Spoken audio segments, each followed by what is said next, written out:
Salut à tous, c'est Damien, bienvenue sur Cigare Passion, la chaîne de tous les amateurs de cigares.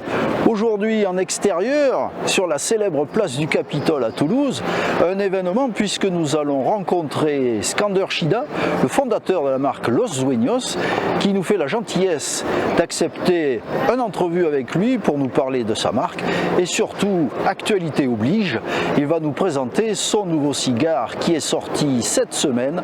Alors sans plus attendre, faisons connaissance avec lui.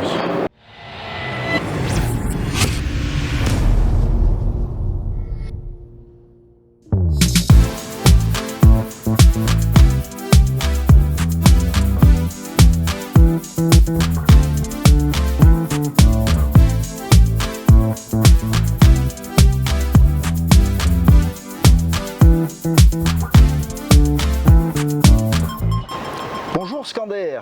Bonjour Damien. Merci d'être ici à Toulouse pendant ton tour européen pour la présentation de ton nouveau cigare dont tu vas nous parler un petit peu plus tard. Et merci d'avoir pris du temps pour venir partager un moment avec nos abonnés. Non, en tout cas, je vous regarde aussi assez souvent sur les chaînes et sur YouTube. Donc, j'ai décidé, et ça faisait longtemps que je voulais essayer de faire ça, vous rencontrer directement et partager un moment de cigare. Tu nous as apporté deux pièces rares que l'on ne trouve pas dans le commerce en France. Oui, c'est un cigare que j'apprécie beaucoup. C'est un cigare que j'ai vraiment voulu faire aussi dans la gamme de Los Dueños parce que dès que j'ai commencé à fumer le cigare, ma petite perle, vraiment mon petit bijou que j'aimais bien, c'était vraiment le module Churchill de Roméo et Juliette. Et bon, il n'est pas sur le marché français. D'accord, mais c'est un cigare que j'apprécie beaucoup et je l'ai fait. Et là, ces deux cigares, je les avais quand même en cave depuis un bon moment. Et voilà, je pense que c'était le moment aussi de le déguster. Je vais faire un petit coucou à mon cher ami Romain Valican qui, il y a très longtemps, t'avait contacté pour dire alors, quand est-ce que tu vas commencer à fumer cigare Los Dueños? Alors, on y est mon cher Romain et c'est ça, voilà, un petit coucou de... Spécial dédicace à notre ami Romain. Voilà. Alors pour ceux qui ne te connaissent pas, Skander, tu es le créateur de la marque Los Dueños. Comment t'es venue l'idée de créer ta marque de cigares? Avant de commencer et de faire vraiment la marque, ce qui m'a vraiment poussé, c'est qu'avant de commencer là, j'étais en train de travailler je travaillais dans une petite fabrique touristique sur Punta Cana. À force d'avoir beaucoup de monde et vraiment avoir beaucoup de volume de personnes, je prenais un petit peu ce que tout le monde disait sur le cigare et un jour j'ai décidé de faire un cigare où on va vraiment casser ces images-là, casser un petit peu ces stéréotypes et faire un cigare fait pour les nouveaux fumeurs. C'est pour ça qu'est né Los Dueños. Et Los Dueños, c'est comme je voulais aussi une couleur complètement différente, sortir du rouge, sortir du doré, sortir vraiment un peu de ce cliché-là. Pour l'anecdote, pour quand même savoir, le bleu que vous voyez sur toutes les bagues, ça n'a rien à voir avec la mer. Pourtant, on pourrait le croire. On pourrait le croire, mais en réalité, ce bleu-là, ça vient directement de cette pierre que j'ai autour du cou, qui s'appelle le Larimar. Et le Larimar, c'est une pierre que l'on trouve que en République dominicaine. C'est incroyable, on ne peut même pas la trouver à Haïti à côté. C'est vraiment dans la région de Barahona, dans la région de après Saint-Domingue. Et c'est des carrières qu'il faut vraiment creuser assez profond pour aller les chercher. Donc c'est ce bleu-là du Larimar. Donc je disais, waouh, ça peut être pas mal non plus de faire quelque chose de nouveau et de partir sur quelque chose de jeune. Donc voilà comment est né tout simplement Los Dueños. D'accord. Et si on fait attention, et si des personnes ne le savent pas encore, Los Dueños, en réalité c'est le pluriel de El Dueño. Et El Dueño en espagnol, ça veut dire le propriétaire, le patron, le boss. Et Los Dueños parce que à la base c'était une histoire qui était faite par deux personnes. Et ces deux personnes, pour vous donner aussi une idée, si on regarde la bague, ils y sont, ces deux personnes. Parce que si on regarde la bague, ici en haut à gauche, il y a SC. Donc Skander Shida. Et le NM, c'était Nadia Massino. D'accord. Donc voilà, que c'est une grande designeuse dans la marque, dans le design. Et c'est avec elle donc on a lancé Los Dueños. Parce que Los Dueños, il faut dire aussi, ça a été fait, ça a été ouvert avec en poche $2000. Ah oui. Donc, Mais c'est ça qui est exceptionnel, c'est qu'on part de rien. on part de rien et c'est vrai que même moi, au jour d'aujourd'hui, je me dis peut-être que je ferai partie de ceux qu'on dit j'ai commencé avec $1. Donc voilà, c'est assez marrant. Le premier cigare qui a été fait en réalité de Los Dueños, c'était un blend que j'avais déjà en tête Oui. parce que je voulais vraiment un cigare où il y a un tirage facile. C'était ce que les gens voulaient en fin de compte. L'idée c'était tirage facile, fumée dense, fumée blanche, cendre longue et que ça soit pas voilà trop difficile, Ouais. trop voilà. Soit pas blabla. trop fort. Et aussi surtout voilà pas avoir mal à la gorge, avoir la bouche pâteuse. Donc voilà, je connaissais déjà le blend que je voulais faire. Et à la base, ça c'était par exemple une des erreurs qu'on avait faites, mais qui est bien en fin de compte parce que à la suite on a appris, c'était qu'à la base j'avais mis une cape Connecticut. Oui. Et la cape Connecticut, quand on regarde dans la région latino-américaine, c'est une cape qui va très bien avec le cigare.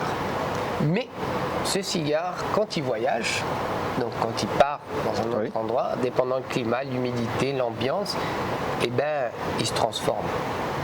Et les premiers qui ont goûté notre cigare a été en France et ils ont tous dit écoute, le cigare il est bon, il va parfait, mais il est amer.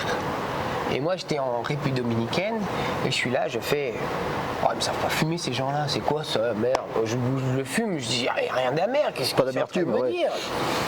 Donc dans le mois, je prends un avion, je pars en France. Et je me rappelle encore, je vais peut-être faire un peu de publicité, mais comme ça voilà. On a le J'étais droit. au Café de Flore, en fin de Oui, compte, que c'est- j'adore. c'est Vraiment, célèbre. voilà, mais j'adore, c'est vraiment un lieu que j'aime beaucoup. Et je prends le cigare, je coupe le cigare, j'allume le cigare. Ah mais il est amer le cigare. Ah voilà. Et voilà. Donc ça veut dire en réalité que le cigare. Le cigare avait changé. Voilà, il avait changé.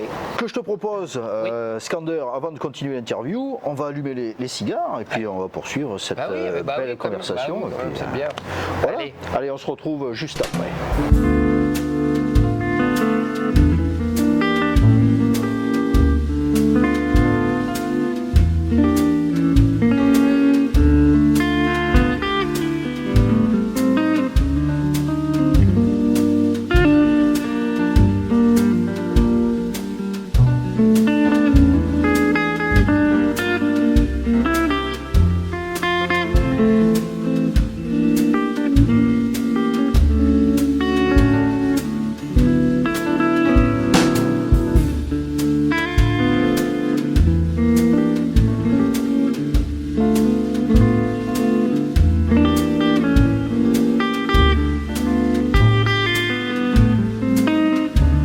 Alors, Skander, on vient d'allumer ces merveilleux Churchill. Ouais. Ça a été le premier cigare que tu as créé?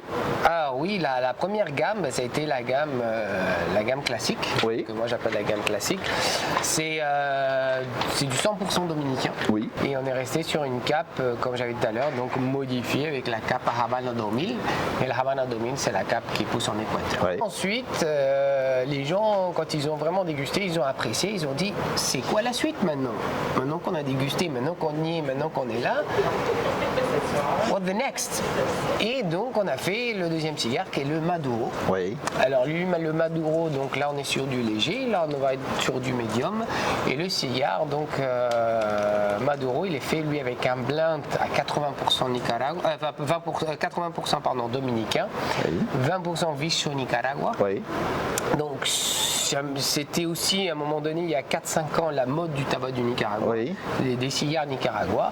Et j'apprécie aussi, parce qu'il ne faut pas savoir, faut le savoir aussi, c'est pas parce qu'il y a que Los Dueños, il faut goûter un petit peu de tout, voir un peu ce qui marche pas, c'est quoi les tendances. Ouais. C'est comme tout, on est obligé quand même aussi de déguster, de goûter pour, Bah oui. pour voir pour faire le cigare. Et donc la gamme Maduro, elle a été faite, comme je vous avais dit, avec le tabac du Nicaragua.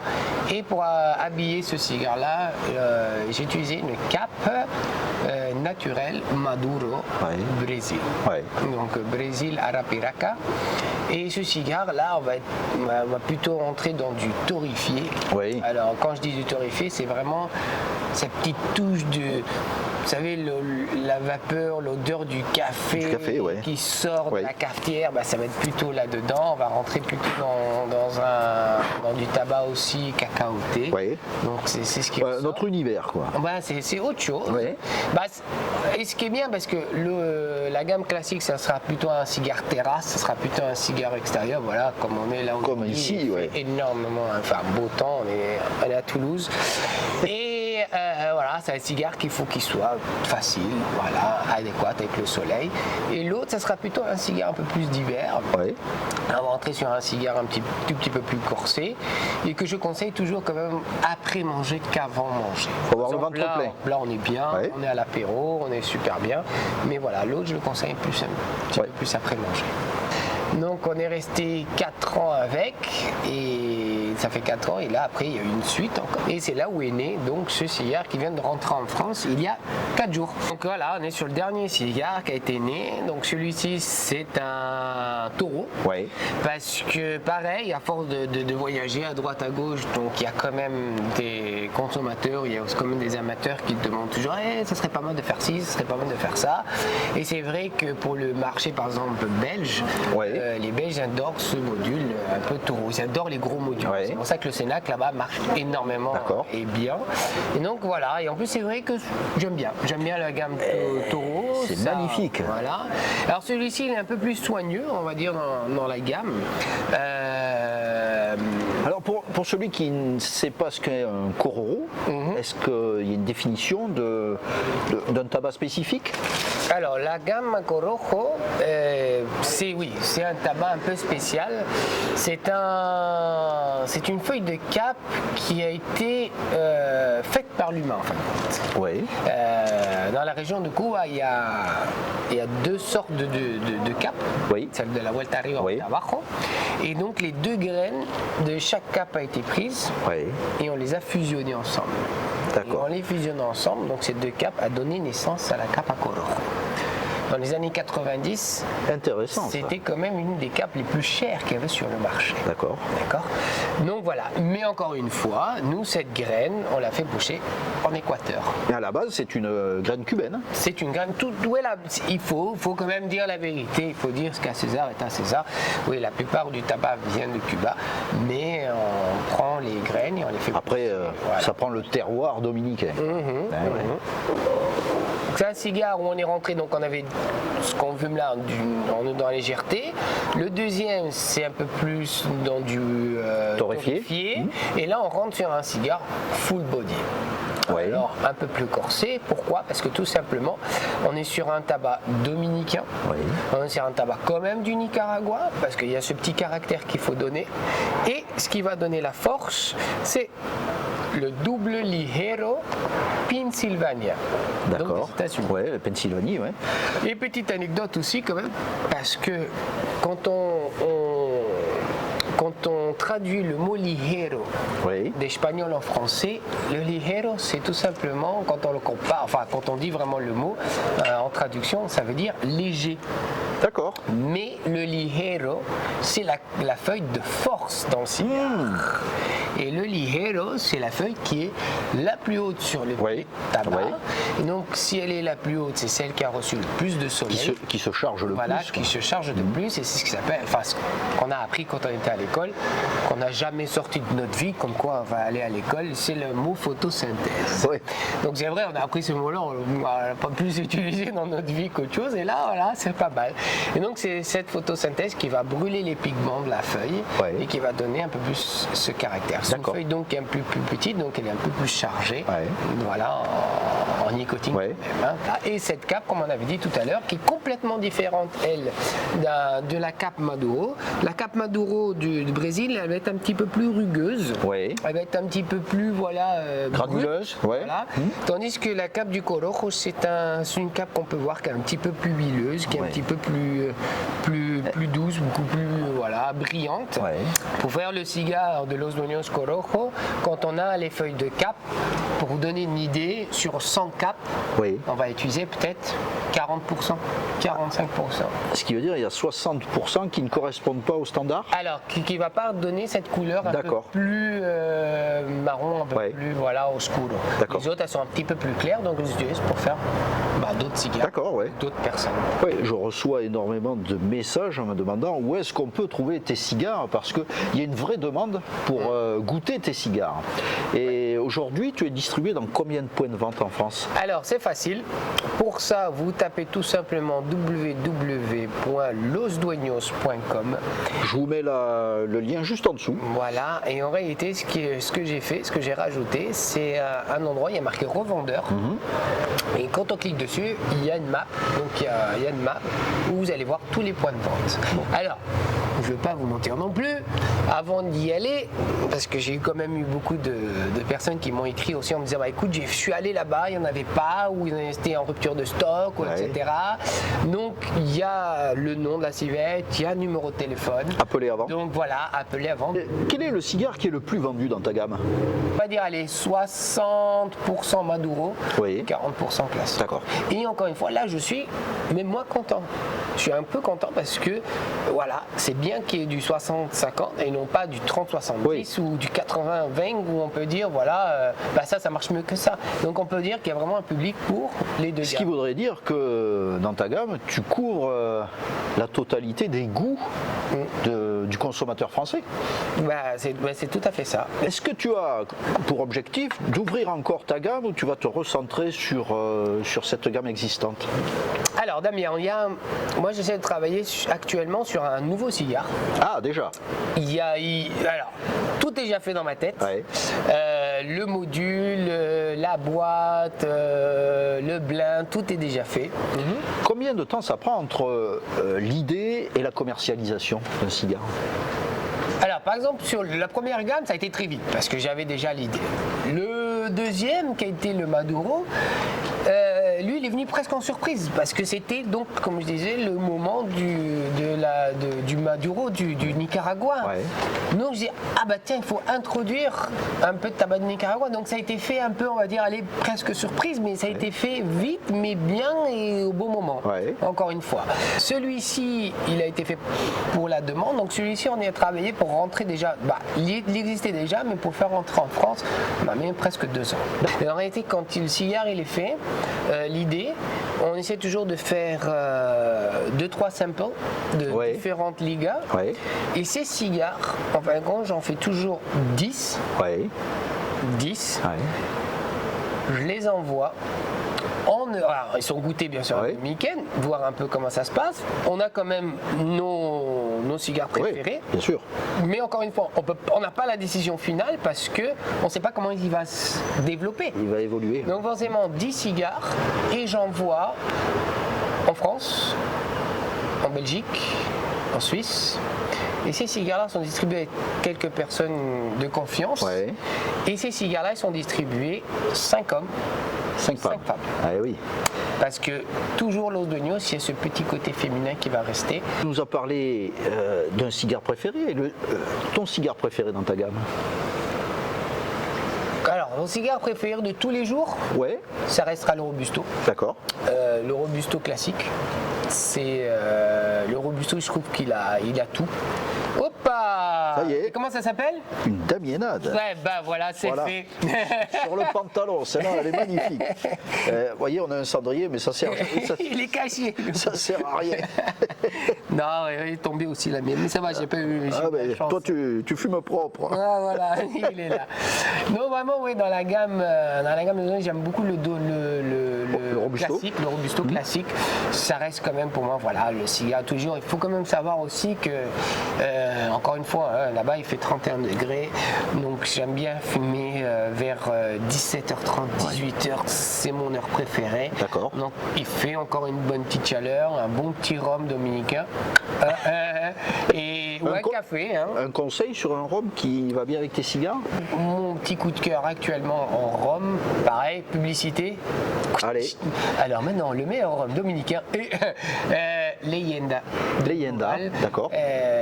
Leyenda Brugal, je trouve que c'est un rhum que j'aime beaucoup.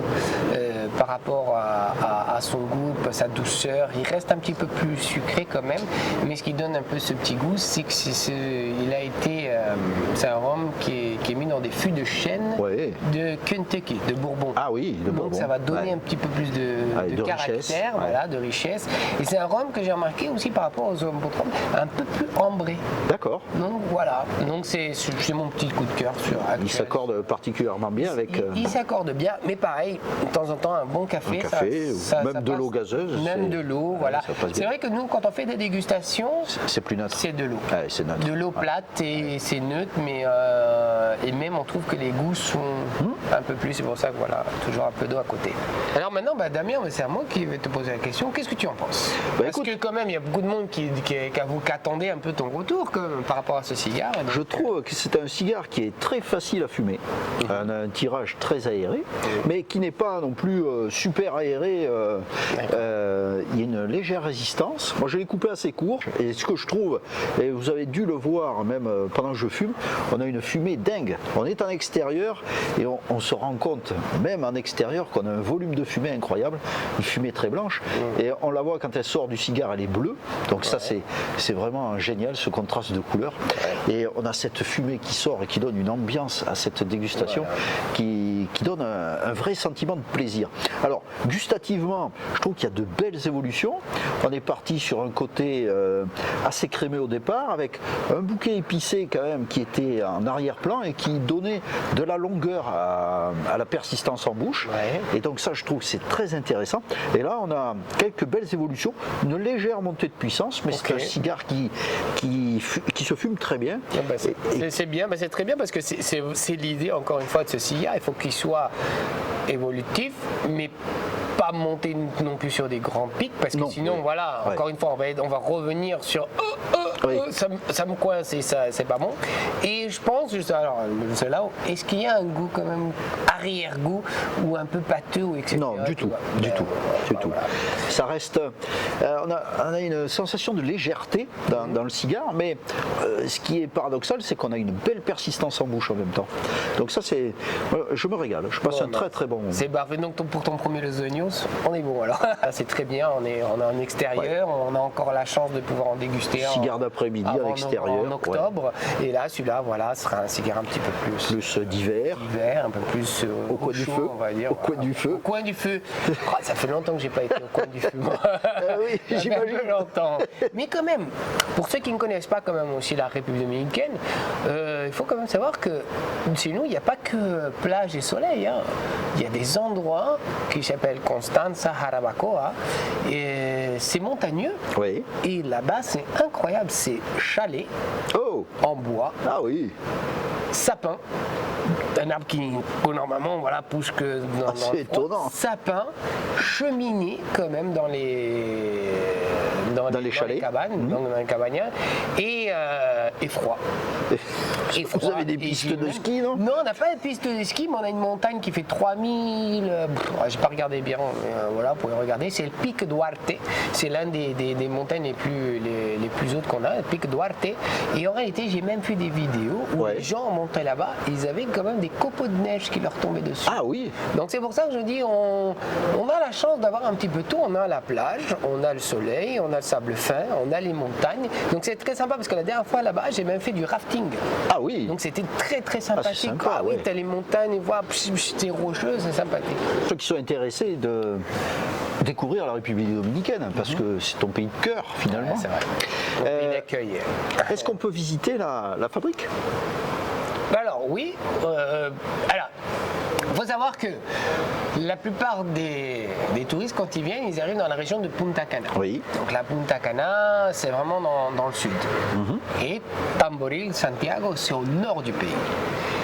Et comme encore une fois, on a de la chance, on a la nouvelle autoroute qui est faite, parce qu'avant c'était 6 heures aller, 6 heures retour. Oui, ça prend la journée quoi. Maintenant, c'est à peu près 4 heures de route aller, 4 heures de route retour. Donc oui, c'est faisable.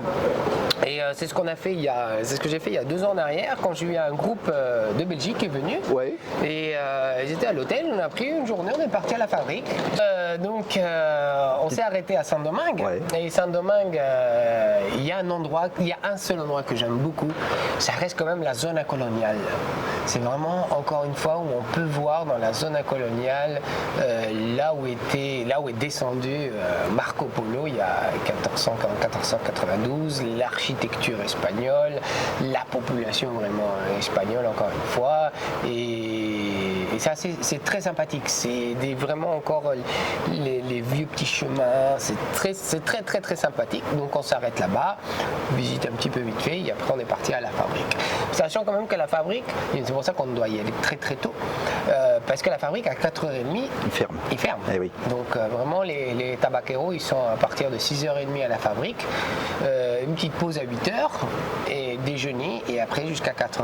D'accord. Bon, je vous mets juste en dessous le lien de l'Office de tourisme de République dominicaine si vous êtes intéressé pour aller découvrir ce beau pays. Pour ceux qui veulent vraiment y aller, la période que je vous conseille le plus, c'est en février. Parce qu'en février, d'abord, il y a le carnaval dominicain. Oui. Donc c'est très très beau, c'est très très joli aussi. Et ce que j'aime beaucoup aussi le mois de février, c'est que c'est la période aussi de la reproduction des baleines. Ah. Donc elles descendent donc du Canada et elles arrivent sur la baie de Samana, donc qui est très connue. Et dans la baie de Samana, donc on a la reproduction des baleines. Donc quand on y va pendant un mois et demi, elles sont là. Et en bateau, on peut les voir sortir, on peut les voir à l'extérieur. C'est magnifique aussi. Donc comme je disais, il y a beaucoup de choses à faire, qui n'est pas vraiment le côté tourisme, mais on peut faire beaucoup de choses. Et justement, en République dominicaine, est-ce qu'on fume beaucoup le cigare dans la rue, comme on peut le voir à Cuba?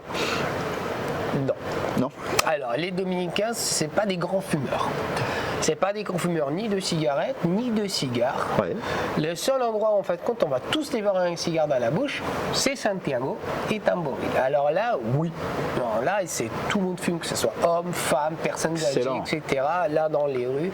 Alors, la chance que nous avons aussi, c'est que nous, on peut fumer où on veut aussi. Ah, ça, là-bas, nous n'avons pas des discothèques fermées. Ouais. Nous, on a beaucoup de ce qu'on appelle des drinks. Ça, c'est local aussi. Des drinks, c'est voilà, ouvert. Musique, où tu achètes ta bouteille de rhum ou ton whisky, tu as une table et on peut rester tout le temps qu'on veut. Donc la musique est là, donc on a bachata, merengue, reggaeton, voilà, l'ambiance elle change. Et vu qu'on est à l'extérieur, ceux qui veulent fumer peuvent fumer, c'est-à-dire que nous on est assez libre encore par rapport à ça. Bon, vous avez compris, hein, il faut partir à la découverte de la République dominicaine. Bienvenue. Et puis on sera ravis de faire un joli reportage quand on ira. Alors Skander, retour sur ce nouveau cigare qui est sorti il y a 4 jours. Ouais. On peut le trouver donc en civette. C'est un cigare où pour l'instant on n'a eu que 100 boîtes. Donc il y a pour la France. Cigares pour toute la France. Ah oui. Donc je vous conseille d'abord d'aller vraiment très vite à vos civettes. Commandez-le. Ouais. Si vous voulez l'avoir, faites vite, sinon il sera en rupture. Mais même s'il est en rupture, on est quand même encore en production, on y travaille, donc ça sera pour janvier-février normalement peut-être la suite.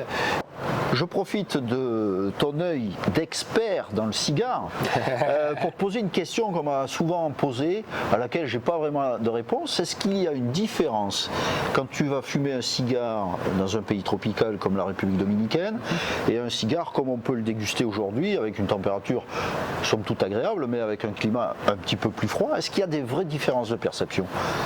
Alors oui. Le cigare il change, il modifie. Le goût change. Ouais. Le goût change, encore une fois. Par exemple, pour le pairing aussi, parce qu'on a des choses qu'on a là-bas que vous n'avez peut-être pas ici. La température aussi change. J'ai remarqué que les cigares dominicaines, quand on y touche, on sent quand même qu'ils sont un petit peu plus doux, un peu plus mous. Ouais. Tandis qu'ici, je ne sais pas si c'est le froid qui le fait, mais il devient un peu plus dur. Un peu plus. Bon, voyez que le cigare est toujours un moment de plaisir qui se partage entre amis. Et vous le reconnaissez, Christian Denis, le fondateur du célèbre festival en Andorre, le festival Art de Vivre, qui est venu en voisin. Merci Christian d'être venu. Surtout merci à toi Damien et merci à toi Skander de m'accueillir avec vous. Ouais. Malheureusement je n'ai plus de cigare parce qu'il a été fumé très vite.